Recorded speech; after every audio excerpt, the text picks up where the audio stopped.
The Speaker of the House, Mike Johnson, who joins us this morning from Baton Rouge, Louisiana. Mr. Speaker, it's good to see you. I appreciate your time. The burdens of speakership are always manifold. You know that. Previous speakers I've covered know that. But they feel particularly heavy after the events of this week. I just want to ask you, Mr. Speaker, how are you doing? I'm doing okay, Major. Thanks for asking. No question, it was a difficult week for the country. Certainly, it was felt on Capitol Hill. There's a mixture of anger and sadness and fear, frankly, on the part of a lot of people. It cast a large shadow across the country and the nation's capital. But what I do know, Major, is that my good friend Charlie would not want any of us to be consumed by despair. He would want us to go forward boldly. That was his message. And to do it in love. And I think that, I hope, is the message that continues in the days ahead. It's not common for this show to pick up on something said by Connecticut's young Democrats and Connecticut's young Republicans, but they put out a statement that has gotten quite a bit of attention on the internet saying as follows: there is no place in our country for such acts, regardless of political disagreements. Do you believe on Capitol Hill there will be a method to forge any sort of bipartisan remembrance of Charlie Kirk? There will be. We had a moment of prayer and silent reflection on the floor on Wednesday, within an hour of his passing. There will be. I participated in a large vigil here in Baton Rouge at LSU, my alma mater, on Friday night. Tonight we'll have a big, I hope, bipartisan prayer and reflection vigil in Capitol Hill at the Kennedy Center. There'll be a members' reflection and prayer moment that I'll lead on Monday night. This will continue. I think that the country needs to see leaders in Congress and leaders with platforms all around the country speaking truth and bringing calm to the situation. We should appeal, as Lincoln reminded us so many years ago, to the better angels among us all. And I think this is a real moment for America. Affirmatively, and I think one of the ways to do that, Major, is to adopt the manner of Charlie Kirk, because while he loved vigorous debate and he believed in the free marketplace of ideas and advancing truth boldly, he also was motivated by love for his fellow man, because he'd never hated the person on the other side of the table. And I think everyone would do well to be reminded of that model. Mr. Speaker, you mentioned the word fear a moment ago. It is on the lips of members of Congress in ways I've never experienced before. They are talking openly. They already have canceled events. Other members are talking about whether or not it's proper in their family conversations to seek re-election. How do you feel this particular space of anxiety for your membership, Republican and Democrat? Yeah, well, I've been talking with a lot of them over the last few days about that and trying to calm the nerves, to assure them that we will make certain that everyone has the level of security that's necessary, that the resources will be there for their residential security and their personal security.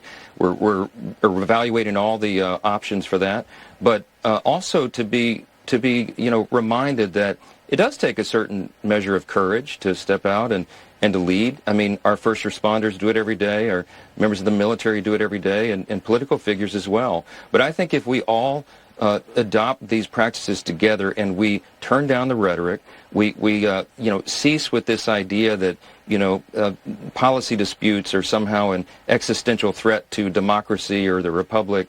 We stop calling one another names. I mean, calling people Nazis and fascists is not helpful. Look, there are some deranged people in society, and when they see leaders using that kind of language, so often now, increasingly, it spurs them on to action. We have to recognize that reality and address it appropriately. And I'm heartened to know, Major, and to see that many of my colleagues on both sides of the aisle are stepping up and saying that and addressing it. I think this could be a turning point, frankly, to use Charlie's term, for the country, and I hope that's true. Would that turning point, from your vantage point, Mr. Speaker, because I know you had a long conversation with President Trump, extend to the White House itself? Well, of course, look, the president knew Charlie very well. He was like a family member to the Trumps. Many of us felt that close association with him, and he admired Charlie's approach to public debate, and you've heard him say that publicly. Charlie was a good man, and I think the best way we honor his memory is to continue to do that very thing, and not shy away from debate, to keep the free marketplace of ideas going, but to work on the tone of those debates, because I think that serves the best of our principles, our Judeo-Christian heritage as a nation, our civil discourse, and we got to return to that. Mr. Speaker, several issues pending before Congress, not the least of which is keeping the government open. I know you prefer a 7-week clean CR, but there is a press for other issues, extending Obamacare tax subsidies. There's been a push this weekend for Russia sanctions, backed by Lindsey Graham, Republican of South Carolina, in the Senate. Will either of those, from your vantage point, get into something to keep the government open? Well, listen, we've been working very hard in the House to restore regular order in the appropriations government funding process, and that's something that no one's really seen for a long time on Capitol Hill. But I'm encouraged that in a bipartisan fashion, our House Appropriations Committee has passed all 12 of the annual appropriations bills through the committee. We've got 3 off the House floor. The Senate's passed a few. And then last week we voted to move into a conference.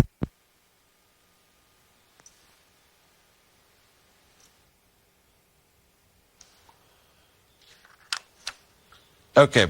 Mr. Speaker, I believe there's a technical glitch that has forced us to lose your audio. We're going to take a quick break, and we'll come right back to House Speaker Mike Johnson in Baton Rouge, Louisiana, in just a moment. Welcome back to Face the Nation. Because technical gremlins lurk everywhere, they got in between my conversation with House Speaker Mike Johnson. Mr. Speaker, I'm glad to have you back. You were in the middle of answering about Obamacare's tax subsidies, possible sanctions against Russia, and a government funding mechanism. Please continue. Yeah, sorry about the interruption there. Listen, we're very encouraged that we've been able to restore the regular appropriations. Right, but are we going to get this done? Are those 2 other things going to be added to the process, Mr. Speaker? We'll have to see. I got to build consensus around all of it, but I think we'll need a short-term funding measure, a clean CR that will allow more time to figure all this out. And we certainly hope that Democrats will go along on that, because if not, they really have no excuse. If they shut the government down, it would be their unilateral decision to do so. And when Lindsey Graham, Republican of South Carolina, says, as he did this weekend, now is the time for Russia sanctions, President Trump opened the door on tariffs against India and China as a way to create economic leverage to end the war in Ukraine. Where do you stand on all that? Well, listen, I do believe that desperate times call for desperate measures, and I think appropriate sanctions on Russia are far overdue. I mean, I think there's a big appetite for that in Congress, so we're willing to work with the White House and our Senate colleagues in the House to get that done, and I'm anxious to do it, personally. Are you waiting for the president to give you the green light, or might Congress act on this on its own volition? Well, Congress really can't do this on its own volition because, of course, the president would need to sign whatever we do into law. So it has to be a partnership. But we've deferred to the commander-in-chief. I mean, the president is a strong and bold leader on the world stage. He has brokered peace around the world in other conflicts in a way that no one before him has been able to do. And so we're trusting that he can use that same force and that same approach to bring about finally an end to this war in Ukraine. Everyone in America wants that bloodshed to end, and President Trump is forcing that. And I certainly.